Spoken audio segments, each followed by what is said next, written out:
all a nigga know is I gotta get it, gotta get it. Even though I love the dream, I really don't do no wish.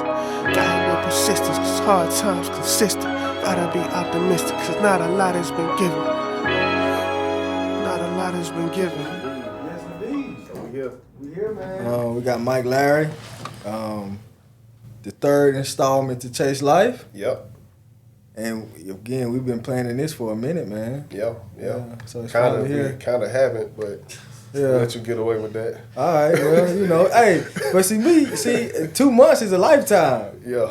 Especially when we talk about your project and the rollout and how we gonna do things, man. And first off, thank you for allowing us to be a part of it, man. Oh yeah, without question. I don't know how I could do this without y'all. You know, we talk about all the time, like how at the end of the day, like we started this music stuff together. Way back when. And everybody took their own path, but like we started this music shit together. So like it was only right for me to put this together and include y'all because it's it's a part of the music. Yeah. So let's get into it. Chase Life. Yeah, Chase Life. The third installment. What? All right, we're gonna because this is the first time hearing you talk about this series. Right. What does what does Chase Life mean? To me, I feel like it's about chasing your purpose, and I talk about all the time. Like I don't feel like the purpose of life is to necessarily have a purpose, but to just keep chasing a purpose. Just keep chasing something that you feel like you love. Yeah. And I feel like that's what Chase Life is to me. Is just chasing after whatever I love, and and I put a money symbol in the chase on purpose because it's like money is important, but it's I don't know how many letters that is, but it's other letters that's more important than the actual money symbol. And like to me, that's like just a symbol of like life itself is way more important than money. You want to chase the money, but it's so many other things that you have to chase. Love, life, family, friends. Yeah. It's other things that's important. So for me, chasing life is just about chasing a purpose. Understanding that money is important, but it not being your sole purpose. Absolutely. Yeah. Absolutely, man. And you gave us the car test to the album earlier today, man. And again, so grateful that I'm in a position to because you one of my favorite rappers, and it's amazing when you can go and ask your favorite, because some people have Drake as their favorite rapper, and you can't call him up and say, "Hey, bro, what did you mean by this?" Right. How.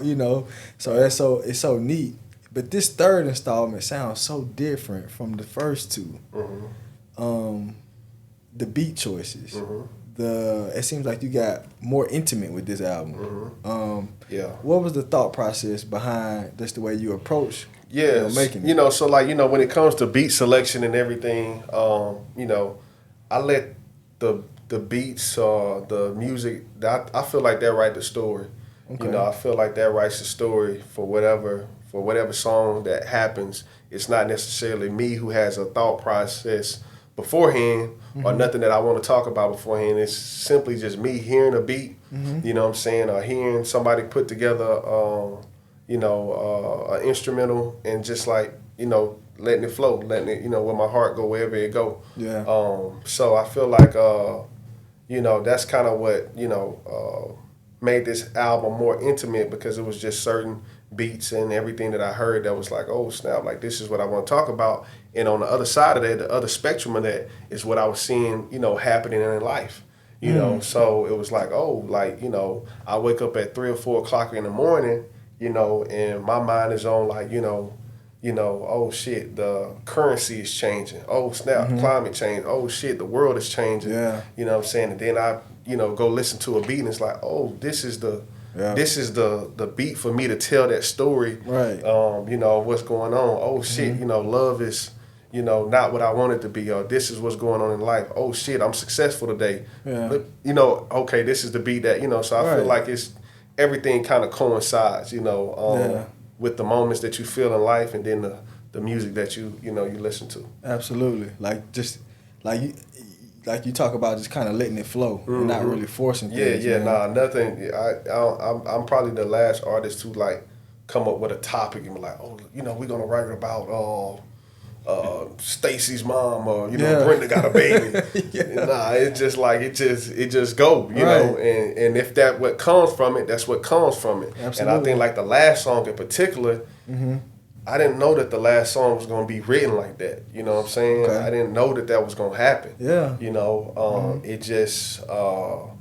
Now you know what, I'm capping a little bit. The first, Thank you for the honesty, bro. Because you're like, man, listen to that song. I'm thinking like, man, it's some intentionality behind that one, bro. Well, I'm saying I'm capping because I took like the first 6 bars.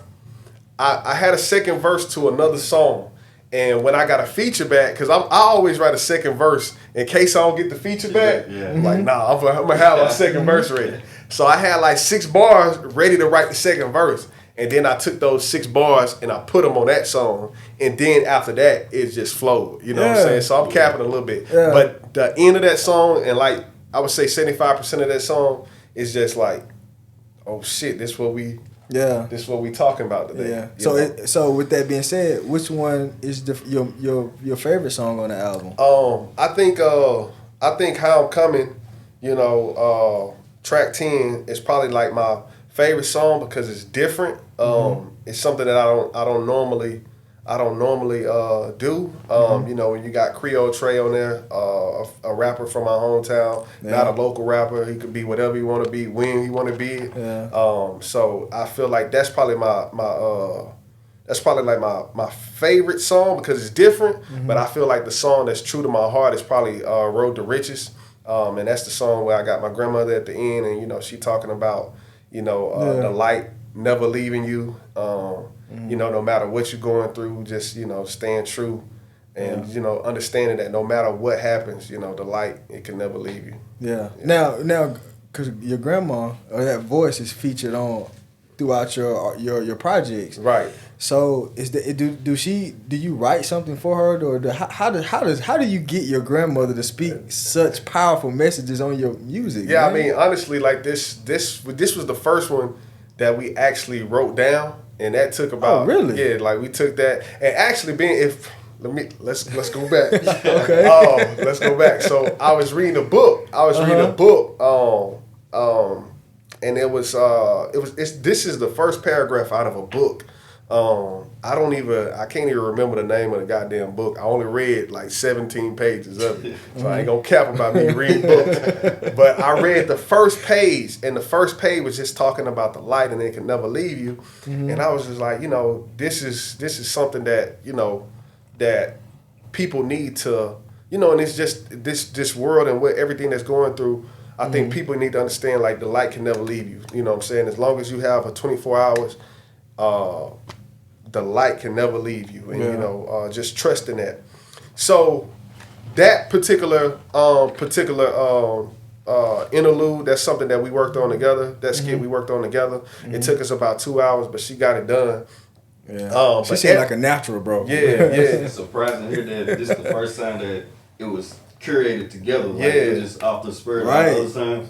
Nah. Right. Go. Right, man. Hell yeah. I be listening to the pod. I be like, yo, bro, this lady, we need to get her on the podcast with Wallow. You know what I'm saying? Like, come on, man. Yeah, nah, she like everything prior to that is just me being sneaky and like being like, oh shit, like she's saying some powerful shit. You know what I'm saying? So let's capture this. So I feel like, you know, she's been very pivotal and just giving great messages throughout my whole life, throughout my siblings' life, my cousin's life.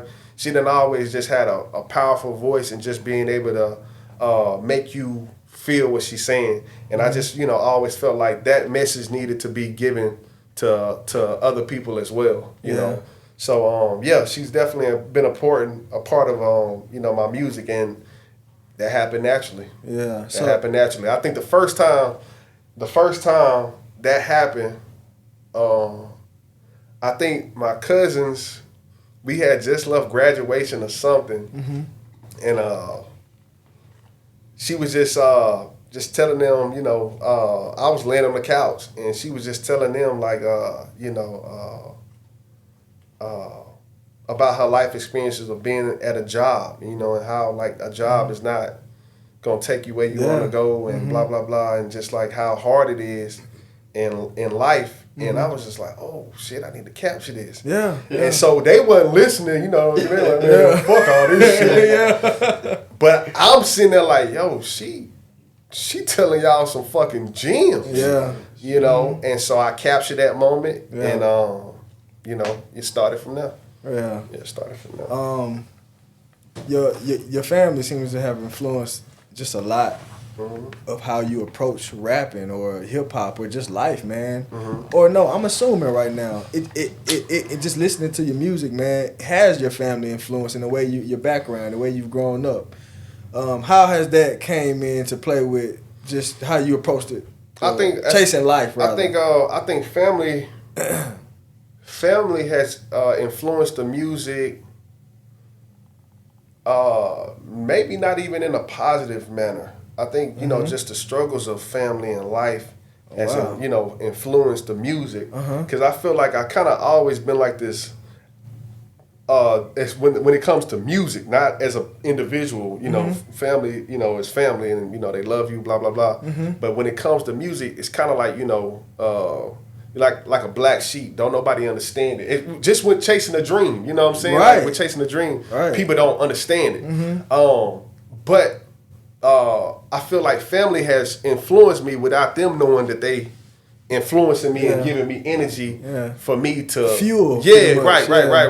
And nothing negative, but just seeing just the obstacles of life that everybody around you is going through. Absolutely. You know, in a sense, it just, I feel like that has fueled me to write about certain things, and just, you know, to get us out those struggles. Yeah. You know what I'm saying? So I feel like family has influenced me and motivated me in that sense of just doing things or seeing things indirectly, not anything per se that has to do, you know, with them motivating me. It's just, you know, just life being life. Yeah, absolutely. Because even just hearing you, you talk about hearing your music. You talk like you have your mom featured on some of the skits, your grandmother, and then you mentioned Creole Trey.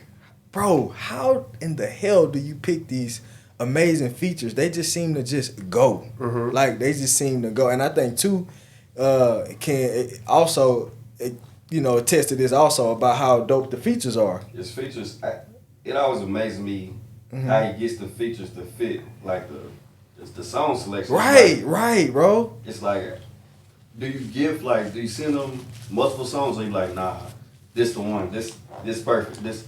Yeah, I think that kind of goes back to like how I write the music. I feel like it's just like, you know, at a particular time, like who do I feel like, you know, matches this beat? You know, who do I feel on this sample? I don't think there's nothing never playing. You know, I think a lot of times people talk about who your dream feature is and stuff like that. I don't really have a dream feature. You know, it's just about who I feel at that particular moment fits the song, fits the moment. You know, and I think a lot of times I'm able to fulfill that. You know, and I think that's where my ego comes in. It's like when I have a feature in mind, like I feel like I have to go get that person, you know, on the song. And that's kind of just like I feel like what fuels the features is the music itself. I go back to the music, bro. Like the music is what fuels everything, and the actual instruments. You know what I'm saying? The samples, like that's what fuels me, bro. Yeah. Yeah, because none of them they never seem forced. They never seem forced. That's why it's like you got a good ear for that. Yeah. Outside of just yourself. The other artists and their music. Yeah, and I think, you know, that goes back to ego as well. Like, you know, I think a lot of artists, they have an issue with people outperforming them and stuff like that. And it's like, for me, like, you know, that's the whole sole purpose is for you to outperform me. Because at the end of the day, I didn't A&R the song. Yeah. You know what I'm saying? So however you do your thing, that's cool, but that's what I wanted you to do. So I don't really have an ego when it comes to, you know, how artists perform on my song. I want you to be the greatest. I want you to do the best, you know. But, you know, I'm going to come with it too. But, you know, I don't have no ego when it comes to features. I just want, you know, people to do the best. Never had to rewrite it? Nah, hell no. Fuck no. Nah, I never rewrote a verse. I mean, and then if you want to talk about my writing process, like if it don't happen within the first 4 to 6 bars, it ain't gonna be a song. You know, it ain't gonna be a song. I'm not rewriting it. Like it's a rap. You know, my writing process is strictly the music. I hear the music, I let it flow. You know, and I go from there. But I don't rewrite. Hell, it's so funny. It's so funny. The rewriting process.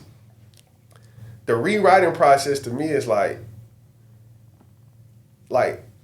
shit. I'm finna use these bars that I use that I wrote. I'm finna use these bars. Like, you know, I'm not rewriting nothing. You know, so like for me as an artist, like I don't know how to rewrite. Right. I don't think I can't hit. Like, oh no, I can go harder. Like it's just that's just me. Like it's like that's what it is. That's what it is. So I don't think I've ever rewrote a verse because you just talk about like just letting it flow. Yeah, and that's what seems to work well for you because it all and like the Chase Life series, right? Each project has been again. They sound very different, you know. And again, you just let it flow. Man, that seems to work in your favor because, like you said, if you're thinking too much, the music don't come out as amazing as it does. And man, you really got a nice pen, you know. So it don't surprise me that you haven't had to rewrite, you know, a verse. So, like lyrical exercise, that's probably one of my favorite. Yeah. Just bars filled. The way you approached it with the cadences, the way you kind of just dipped in and out of pockets. That, bro, how? Like, how do you do that, bro? Like, and I think we talked about your creative process already, but yeah, I mean, is it practice? Is it? Yeah, hell yeah, it's practice. It's fucking 32 years of practice. Yeah. You know, and I think it's kind of like, you know, just the idea of 10,000 hours. Yeah. Oh yes. Yeah. I think it's just. And see, like, who said this? Like, I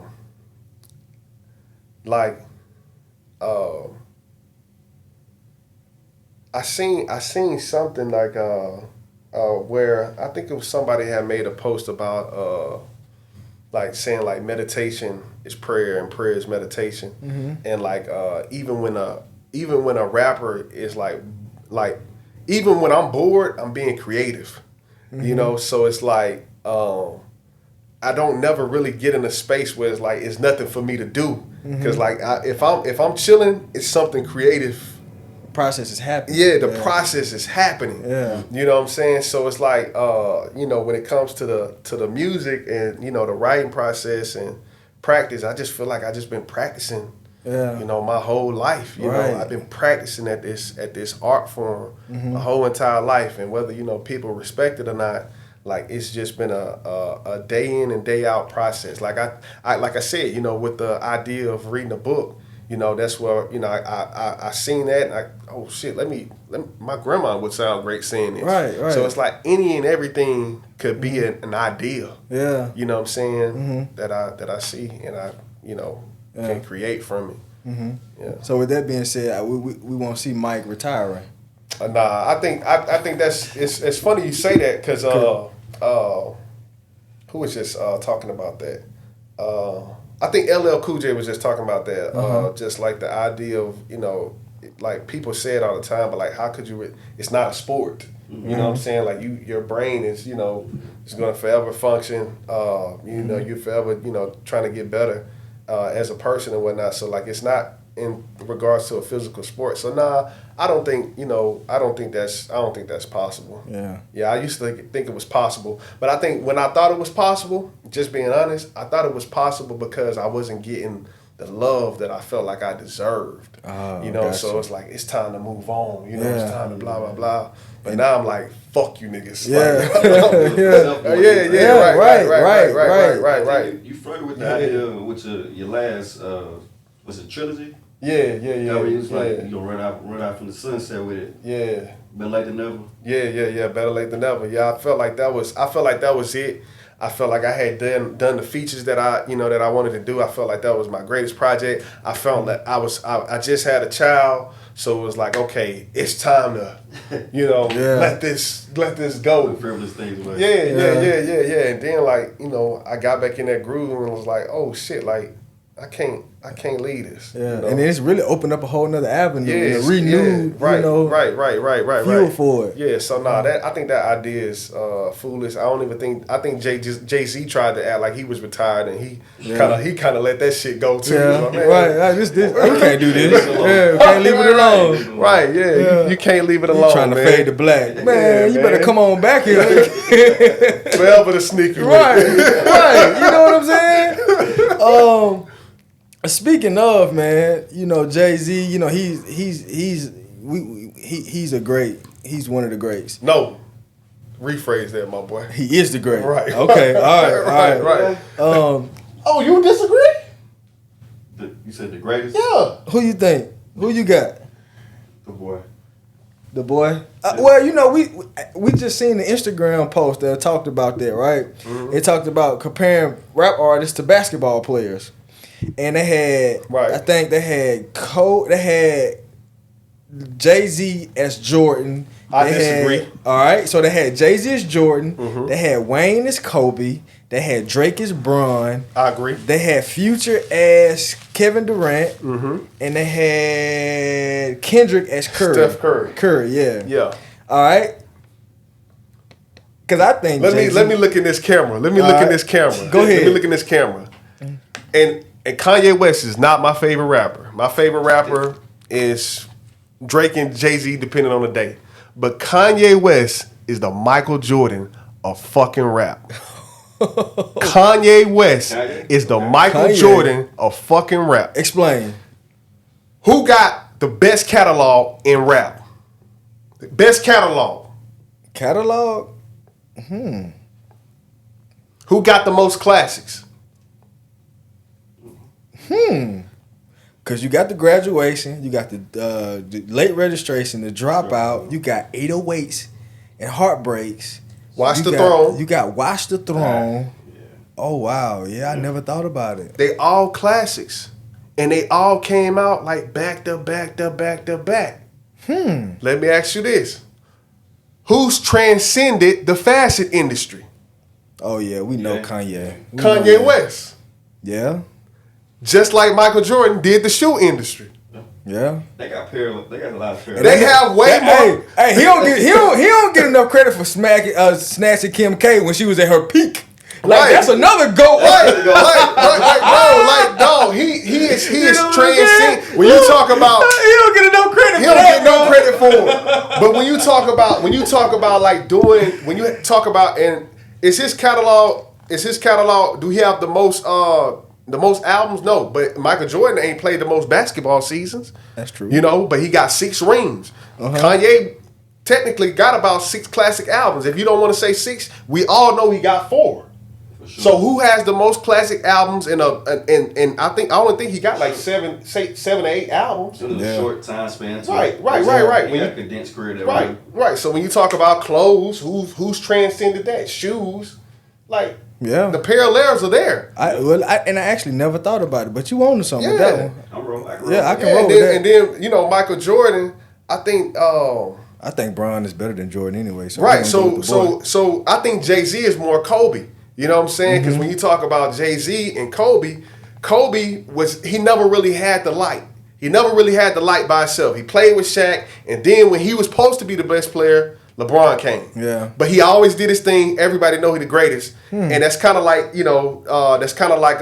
Jay-Z. Okay. When you think about Jay-Z, like it was like always somebody having a great year. Mm-hmm. But Jay-Z was always there, but somebody always had a great year. That's true. But Kobe the man. Right. You walk on that USA Olympic team. Who you want to take? Because they care about consistency, right? They care about consistency. And Jay-Z has been that, right? Day in and day out. Right. So like when you talk about that, you know, and plus they got the rings, blah blah blah. They got all the accolades. Yeah. But when you just talk about having that one moment, that 1 year, Jay-Z never had his own year. Right. You know what I'm saying? Even when he came out, it was Biggie and Tupac. Yeah. Then it was DMX. Then it was Eminem. Then it was 50 Cent. Yeah. You know what I'm saying? Then it was T.I. Then it was Jeezy. He find his ways to maneuver his way. He always there. You know, so you know, then it was Drake, Kendrick, blah blah blah. He just always been there. Yeah. You know what I'm saying? That's the same with Kobe. Yeah. You know, and then you know, that's the other stuff. Another. Right. Now Drake and LeBron, I think that's clear. That's clear as day. That's clear Absolutely. as day. So well, speaking of, okay, we just talked about Kanye, Jay-Z. We didn't talk about Future, which is the Atlanta GOAT. Again, the Atlanta greatest of all time is Future, but we gonna keep it pushing. I ain't got no argument. Yeah. All right. So, look. I was like, hey, I thought I was gonna say, look, it ain't even no debate, and I ain't even gonna debate with you on that one. But man, you don't sound like anybody listening to your music, bro. Like, you know, again, like you sound like a student of the game. Right, yeah. And you don't sound like anybody, bro. Who influences you, dog? Well, I think the first rapper to really ever start this process had to be Ludacris. Okay. Yeah, I think Ludacris. Another Atlanta GOAT. Yeah. I think he kind of started this rap idea for me. Mm-hmm. I think I was maybe like 9 or 10. Chicken and Beer. Nah, Was his first album? No, that wasn't it. Way off. What was it? Word of mouth? I think it was Word of Mouth. Okay. What's Your Fantasy? Oh yeah, with Shauna. Yeah. Okay. What's I Your forgot Fantasy? about that one. I had wrote the lyrics down, took that shit to school, told all the girls I made that shit up. How did that go for you? It went good. Shout out to Luda. So I think Ludacris started the process, just the creativity and just rap itself, and then the 50 Cents, the Jay-Z, Jeezy. I think those were the guys who I kind of like listened to growing up, but it wasn't until the Drakes, the J. Cole's, the Kendrick, the Wale's that made me be like, oh, bro, you can do this. Yeah. And I think those guys were the ones who bridge that gap for guys like us. Yeah. Because we were like the kids who understood the hood shit, but understood the other side of life as well. Right. So I feel like Drake's and the Coles and the Kendricks, they bridge that gap for us. Absolutely. Happy medium. Man, the conversations has been so good, man. I want to ask you, bro. I know you talked about, we talked briefly about bridging the gap, where you talked about just your influences and just being in a certain space with your content. Do you feel obligated to do that, to write about or to talk to a certain group? No, I don't think, I think I just, I think for me, the music has always just been natural. Yeah. So I don't feel like it's an obligation in that. And I think that probably just because of my success in the music industry, it's not like I'm, at the top tier or whatnot. So I feel like, maybe because of that, I'm not obligated to talk about certain things. That's, to me, top tier is perception, man. You definitely top tier. Right, I appreciate that, bro. Yeah, but as far as like, notoriety and stuff like that. Okay, I got you. I see what you're going with that. I feel like there's not an obligation, but I do feel like my music definitely touches on, certain things that I feel like a lot of rappers not talking about. Yeah, absolutely. When you talk about, the currency changing, global warming, and like this parallel of like, soon as we start getting money, like it changed the whole game. Yeah, the pipeline, right. The whole game changing. I feel like, it's certain people that don't talk about that, maybe don't see that. So I feel like it is an obligation to like, to make people be like, Yeah. oh yeah, they did move Right. The goalpost. Yeah. But my thing is like, yeah, they moved it. Yeah. So what? Yeah, what you gonna do about it? Yeah, so what did they move the goalposts? Mm-hmm. You know, I don't care about goalposts moving. Mm-hmm. You know, why do you care about the goalposts moving? Mm-hmm. You know, just you got to keep going. You got to keep chasing life. Absolutely. You know, the goalpost is gonna change regardless. Yeah. It's still there. You still score. Yeah, you still can score. Adapt. Yeah, adapt. Yeah. So And speaking of goalposts, man, people don't know that you were really a pretty decent football player, man. Yeah. I did my thing. It's kind Yeah. of how we became friends or whatnot. Absolutely. You know, 20 plus years. Yeah. We used to smack you. Pee Wee League, man. Best L of your life, man. Yeah, the best L of your life, bro. Hey, sometimes L's pay dividends. Ain't that right, Wabo? That's Zersky. But for real, man, you know, you were pretty solid, and I think, niggas ain't know I was about to go to Alabama. Yeah.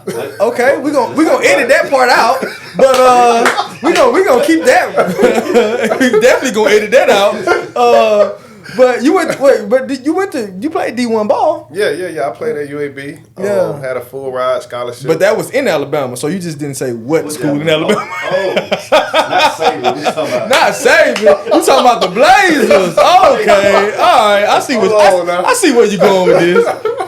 I played college football, full ride scholarship, all that good stuff. But taking it back, when you talk about things that motivate you and whatnot, I feel like football was the genesis of like learning discipline. Learning how to be a part of a team, learning how to be persistent, learning how to overcome adversity. Right. I feel like football started all of that. And just really being. I think that life presents different opportunities for you to learn from, and I'm talking about like massive opportunities to learn from.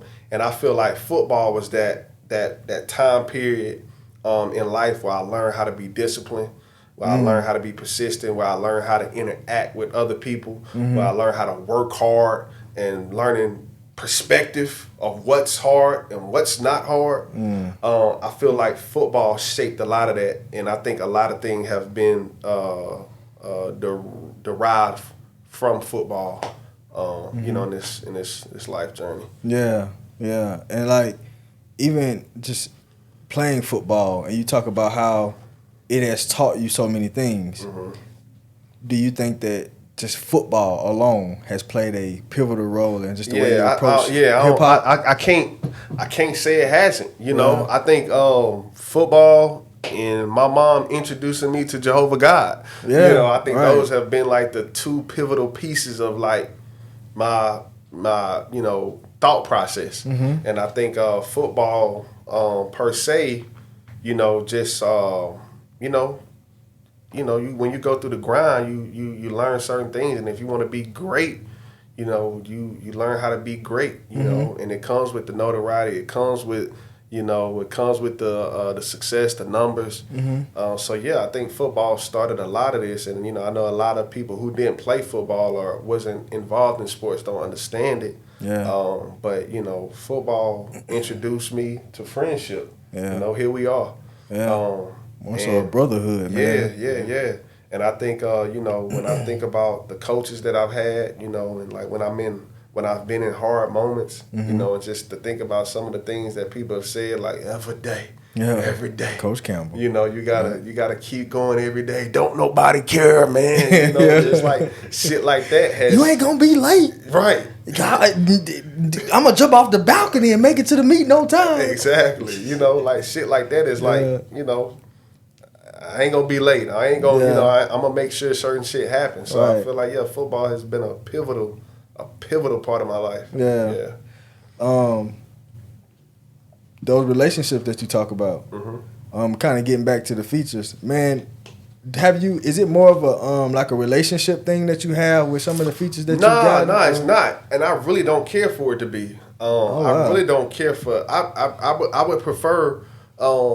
would prefer everything to be transactional until we build a relationship. Gotcha. You know, if you fuck with me and you like how my process as a business person is, all right, cool. Let's be friends. Let's do whatever afterwards. But I don't prefer to build fake friendships and fake relationships because I'm trying to get to a certain place. Nah, let's treat this as a transaction. Yeah. I mean, hell, that's what it is, a transaction until we can learn from it. Now, things do happen naturally after that, but let's not act like this is not what it is. It's a transaction. Absolutely. We're doing business, and if something comes from that, let's the more the merrier. But I'm not forcing anything. Yeah. I don't know how to, So was so Dirty South Continue, that was the only in studio track we got.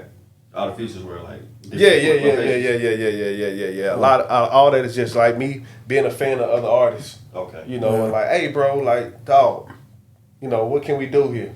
Okay. Yeah, that's all it is, And like I said, if a friendship is formed from it, or whatever the case may be, cool. But if not, it's business. Yeah. And I think that keeps everybody safe also. Yeah, right. I think right. Because right. the lines get real muddy when it's not, And I done seen this music industry get real funny. So like I don't care for it to be a fake relationship. I done seen, and I feel like that's kind of what made me put myself in the position that I am right now, is like to say fuck you niggas because of everything that I've seen prior to this right here. I done had niggas saying they was gonna sign me. I had people like tell me this and don't do this. I done had people steal money. You know what I'm saying? Absolutely. So it's like, nah, if we gonna do business, we gonna keep it at that. And then if it's not that, cool, it's still love. You know what I'm saying? But it don't gotta be nothing that it ain't. Yeah.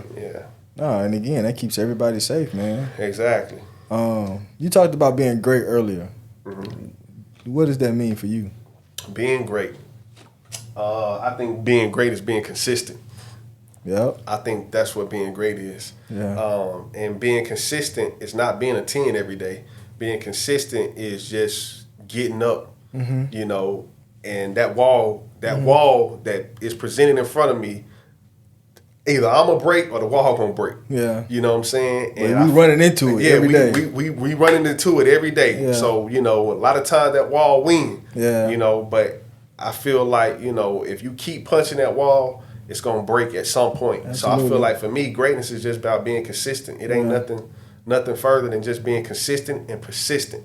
Those two words are very similar, but very different. But I feel like, persistence is just like, when you at your lowest, just getting up and doing it. Yeah. So I feel like to me, greatness is nothing more than, and I think a lot of that stuff is, what's the word? Cliche. Yeah. A lot of this shit, when people are like, hey man, what is being great to you? Like the cliche question my boy said. I think it is cliche, but at the end of the day, like it's simple. And I think that's why this shit is so hard for a lot of people, because they overanalyze how simple it really is. Oh yeah. You tell yourself so many things of why you can't be in this place, why you can't do this, when really all this shit is 1 + 1. Yeah, absolutely. We talked about that earlier. Like, was it yesterday? When we just talked about, man, people trying to get rich. Man, if you don't go sell some toilets, and you don't go sell some paper clips or something, the millionaires, you talk to them, man, they own the paper clip company. Right, they own the toilet seat. Right. Hey, man, what you do for a living? It's like, the toilet seat over there in the mall. I run them. I create them. Yeah. Like that. And his life is like that. Yeah, like niggas, we out here trying to, the crypto, blah, blah, blah, blah. We telling everybody all these different lies. And it's like, bro, the path is already there. Yeah. The tried and true is there. Oh. Man, we done touched on a lot today, man. And this has been, it's been a beautiful conversation, because I feel like, again, you're one of my favorite artists. And I get to politic with the man behind the music. You know what I'm saying? Obstacles, man. Of course, you talk about different obstacles and challenges in your music, but how do you overcome those obstacles, man, and use those to fuel you musically and personally? I think, you know, when you just talk about the obstacles of life, you know, I think they're very challenging for us all, but I think that's what molds us.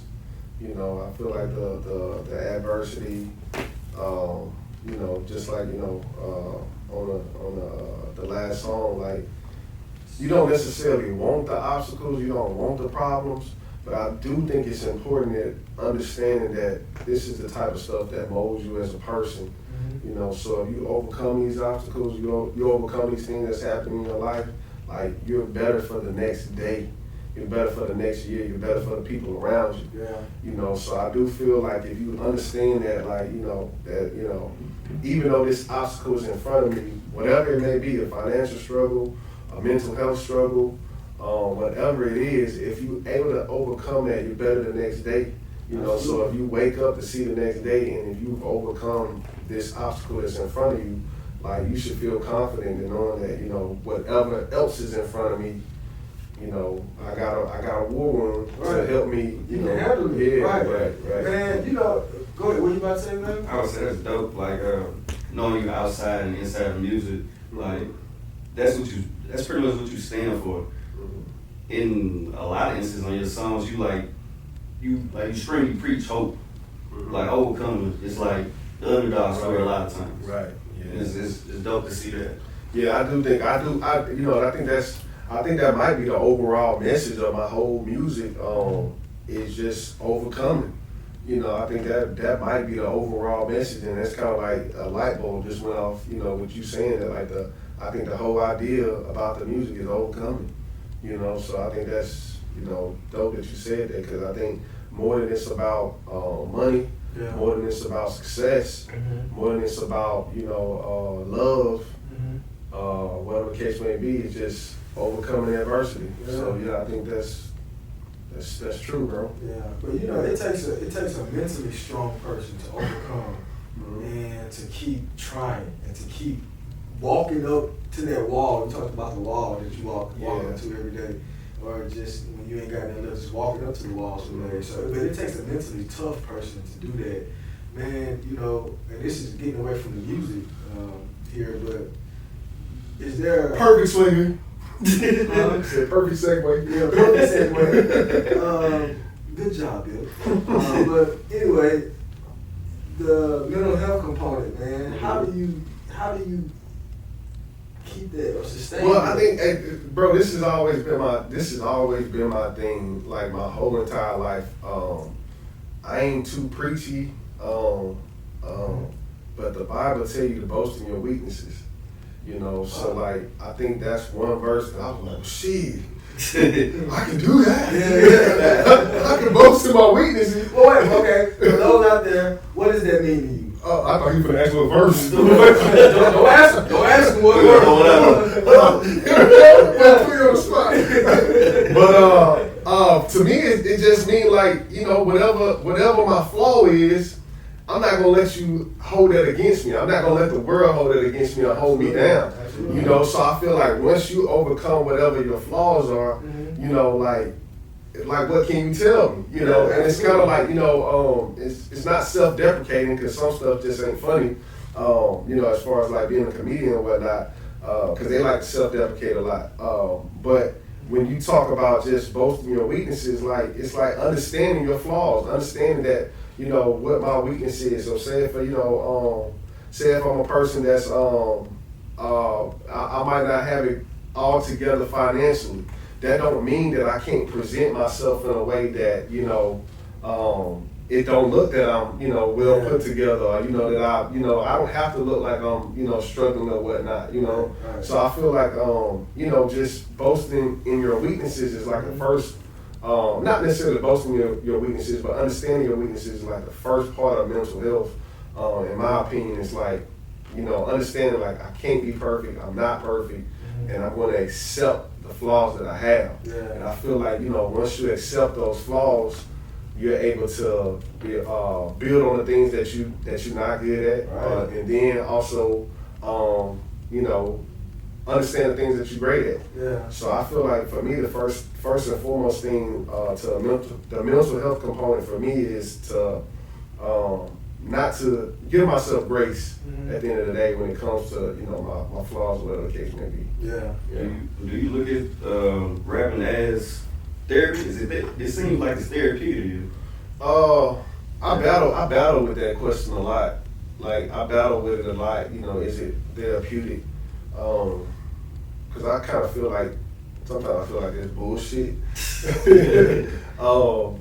But I mean I do think it's therapeutic at times. I don't think all the time. I feel like the last song, that last song on the album, I think that definitely was therapeutic. And I think a lot of times the music don't be therapeutic in the writing process. Yeah. I think the therapy come after. Yeah. I think that's happened for me a lot. Not to go into too much detail, but like when I played a few of the songs for my grandmother, like I just broke down crying. And I think that was like, and in the midst of writing, I didn't feel that. But then when I got around somebody, I guess I felt like I could break down in front of. Broke down like a motherfucker.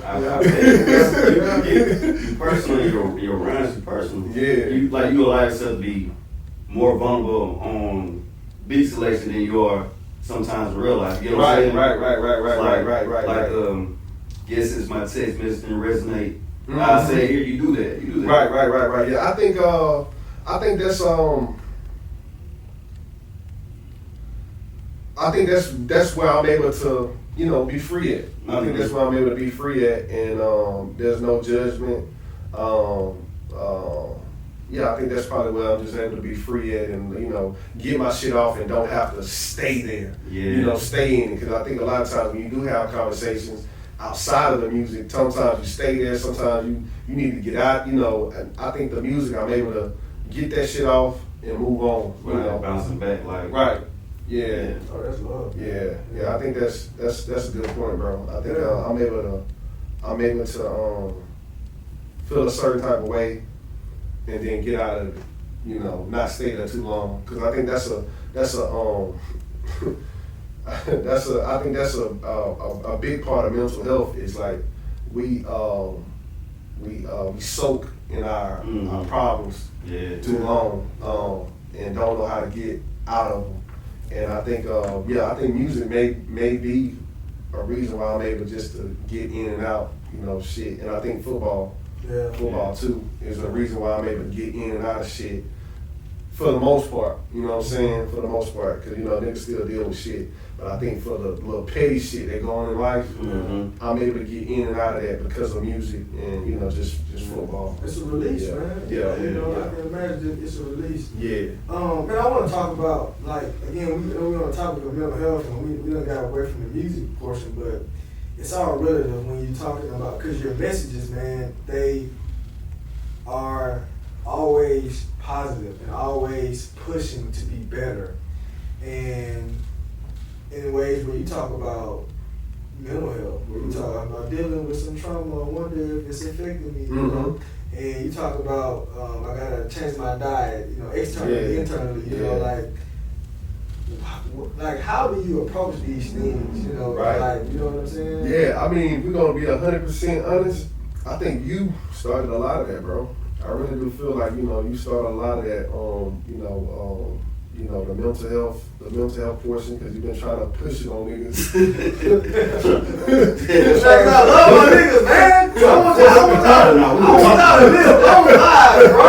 Yeah. Enjoy y'all families, man. I think you have pushed that on us, and I think everybody can, speak on that, and then just the portion of eating and everything like that. But I kind of like, I kind of like, for me personally, it's like, yo, like, it kind of is really spiritual. You know what I'm saying? Like, how can you, Lauryn Hill said it best, like, how you gonna win if you ain't right within? You know what I'm saying? So I think that is a bar. Yeah, I think that's like that's inside and outside. So it's like, how can I present myself on the outside if I'm not right within? Yeah. And I think that's what we should all just be, pushing towards, that type of mind frame. And so, like, and when it comes to inside, spiritual, a lot of it's spiritual, but a lot of it's eating right too, and that affects your outer, how you see things and how you feel things on the outside. Absolutely. So I think a lot of the intake, affects the outtake. Man, what we like. All right, it's like, get your shit off, bro. Get your shit off. That's time. All right, so, but no, man. On a serious note, nigga, get your shit off for real. No, but seriously, it's like this is what we talk about, like within our group messages, within our conversations, and all of us, it's like, man, why are you doing this? Like you putting these plans in place, all right? You got a route to $100 million, but you eating bad, you know what I'm saying? You it's like we serve, like what Kendrick Lamar said, we serving death at the wake. Yeah. It's like serving fried chicken, we doing all these things, man. And it's like we have to protect our inside. So we have to protect our internal, and it's about changing these generational habits. Right. Right. Generational, and you coined this, and I thought this is genius, bro. Yeah. You coined generational health. You coined the term generational health to go along with generational wealth, right, man, and that is so genius. Yeah. That's trademark, by the way. So it's on the way to spending. Right. So. Yeah, like the idea is like, what's generational wealth without generational health? Exactly. Like, and that, to me, that shit is so fucking, I'm like, I could like get mad right now. Yeah. You know what I'm saying? Cause like, and I say it in the song, what the fuck has been a legend if you can't live to go see it? You know what I'm saying? What the fuck is building legacy if you can't live to see it? Like, what is all of that? Right. What is all of that shit if you can't see the fruits of your labor, and no pun intended, you ain't eating fruits. You know what I'm saying? You ain't eating fruits, you ain't worried about your diet, you ain't worried about this shit. Right. How could you, what the fuck is all of this? Right. We're earthly beings. Right. We're not connected to the spiritual being per se when it comes to the material world. Yeah. So like, what is all of this that we're building in the earthly realm if we can't live to see it? Yeah, those days are living fast and dying younger. Yeah, it's like, and the things that we can control. There you go. Can control. Right. That's all I'm saying. It's a lot of shit we can't control, but as far as the things that we can control, but like, why not try to control them as much as we can? Yeah, man. And all of that, again, it's a positive message, and what you stand for comes out of your music, man. And that's why I think artists like you, or not even artists like you, because I think you're one of a kind, but who you are and what you stand for is way more musically. It's more than just music. You know what I'm saying? I want to give you your flowers just here, man, and say, dog, this world needs men like you, a father like you, a husband, a son like you, a brother like you. Right. You know what I'm saying? Right. And, dog, from the bottom of our hearts, I know we can say, man, you've been instrumental in just growing us and exposing us to new experiences. Man, this nigga took us to whitewater rafting. I'm a nigga, alright? I'm from Mississippi. I ain't never thought about goddamn going to whitewater rafting. And nigga, you didn't go. Yeah, right. Right. It's like, you missed out. You missed out, though. Right, yeah. I can die swim traumatized. Right, but it's just even more of a statement on who you are as a person, dog, and just it's all about exposure to different experiences, and you, especially for the people you love and care about, dog. And, the world needs men like you, bro. Yeah. And from the bottom of our hearts, man, congratulations on this new project. Congratulations on a long, successful journey. Fuck the numbers, because you've been putting out good music, and that makes you immortal. Right, you're gonna be immortal through the content, the music that you put out, man. Right, for sure. And what's your take on just the way you live your life? Just again, we were talking about it, but Like Michael Larry. Yeah, I think the you know, when it boils down, like the idea is just chasing life. Yeah. And I think another part of that is too is like just letting life know that I don't take it for granted. Right. You know what I'm saying? Like I think that's a primary goal of letting the Mother Nature and whatever, you know, the spirit world, like, yo, I don't take this shit for granted. You know, so I think that's like something that just, you know, just needs to be stamped. Yeah. You know, I see a lot of things like, you know, where people take life for granted. I think it's just, you know, just like, you know, just enjoying every moment, and life is in the details. Yeah. You know, life is really in the details and the small things. Mm-hmm. You know, like I'm the type of nigga, like I can cut grass. You know, like like man, this grass look good as fuck. Right. Like I'm that type of nigga, and I just feel like, you know, more people should like you should appreciate shit like that. Like, you know, like I don't know, that's just me. Like just appreciating like shit like that, washing your car. Yeah. You know what I'm saying? Like, man, my car dirty as fuck right now. Yeah. You know what I'm saying? That But then this nigga silver rims is black. I'm like, whoa. Not the country, bro. But that's what I'm saying though, like just the details of life, you know, just appreciating, you know, the small shit. Well, don't say detail, because you ain't got that with detail in a long time. That's true. No, man, I'm just shooting the shit, man. But yeah, I mean, I you know, I kind of like wanted to like, you know, just like, I guess, you know, it don't really have to be about, you know, the music shit and all that shit, the whole conversation, but just like, you know, some topics that, you know, that y'all, you know, that's keen in your heart and, you know, that you want to talk about per se, you know, like you got anything on your mind, you know, like I said, I know you big in the mental health part, eating right, you know what I'm saying, you work out a lot, you know, you work in the VA, you know, both of you guys work in the VA, you see a lot of different things, you know, from you seeing, you know, the older gap, you know, working with kids, and you seeing the rehabilitation side of things, like, you know, like what has been y'all experience, you know, working in those environments? What you got, Rob? From working in the rehabilitation, I didn't know that side of life existed in that amount. Like, especially when I didn't know Gula had a rehab center. Pastor Gula. That's in Mississippi. I didn't know they had a rehab center, and to see like the amount of people go in and out, it was like mind-boggling. You know, we all knew about people selling drugs or dealing drugs coming up. I never seen the other side. It's dark. That's It's the dark. dark side of it, yeah. I'm like seeing people. You gotta wait because you gotta be 18 to come there. Yeah, bro, how did you not, like, all right, you see that space, yeah, you in that space and you working in that space, bro.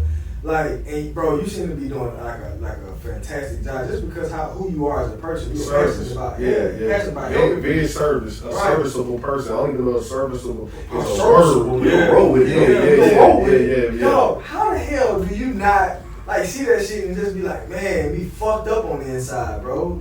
You know, because some people that you saw, I'm sure you knew them. You know, because it's a small city. Small city. Seeing people that you actually like grew up with, it's bro. like it's hard. Yeah. At first it was harder at first. Not to say I'm just completely numb. Mm-hmm. You still do your job. You still treat everybody the same, or you still want to help. But it's like the statistics are crazy. Yeah. I remember a group came to talk to the group that came and said, "Hey, the numbers are out of winning 30-something, blah blah, gonna make it." Yeah. He said, "How many people this facility hold?" 24.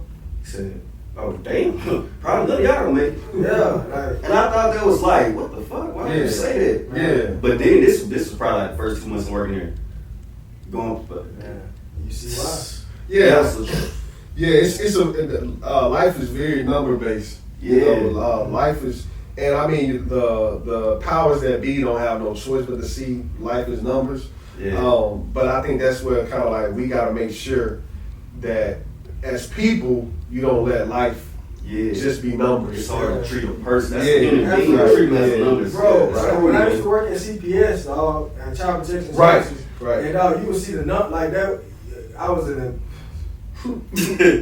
I did not work for the feds, but I was an investigator. This nigga's always been going. This nigga's always been informed. I saw myself in the movie. Goddamn. This nigga always been goddamn. You used to talk to niggas. Oh shit. 15. The context behind that is these niggas been calling me a snitch since 9th grade, bro. And we gonna get where did it go? Oh, he went that way. I ain't know the principal was looking for that nigga to get in trouble, bro. He thought he was gonna get him pound back. I ain't know what he was thinking. But I ain't intentionally get that nigga in trouble. But what I'm saying is, like, working with as an investigator, bro, and he was like, you know, you going out there, I'm naive to the world. I'm like, yo, I'm about to go out here and save these kids, these are children, like, whatever. And you get out there and you get, you know, you're working with them, and then you get back to the system, and they like, did you close the case? Did you, like, what about these numbers? Close it and keep it moving. And it's like, yo, this kid needs help. Right. You know, and it's not, it's like, bro, the world is numbers, bro. And it's not, it's not what it seems. Right, but that's what I'm saying though. I feel like as people, you go back to the details. You know what I'm saying? Like, you have to make sure that the world don't see you as a number, and the people around you just don't think they're a number. You know what I'm saying? Like, sure, we have to make sure, you know, things mean something. So, absolutely. Yeah. So you know. Yeah. All right. So, man, this has been I've really enjoyed sitting down talking with you, man. Chase Life 3 is on the way. Release date? Don't got a release date. Okay. Album is done though. Okay. Album is done. Don't got a release date. Just doing this motherfucking content shit that we have to do. I'm glad you did this, man. I was like, you look up, it's no footage. It's music. Yeah. It's good to see you like the person, like the man behind the music. Yeah. Good to see it, man. Yeah. I really don't care to do this shit. Just being honest. But I do know it's important. I do that. I had a guy tell me that before you get people hearts, you gotta put something in their hand. And I thought that shit was profound. You know, so, you know, here I am, you know, and, you know, what other way than, you know, doing it with my best friend. So you know, social media, you can find me at Mike Lowry Music. And yeah, that'll take you everywhere else you need to be. You know, Mike Lowry Music, album on the way, Chase Life 3. Chase Life.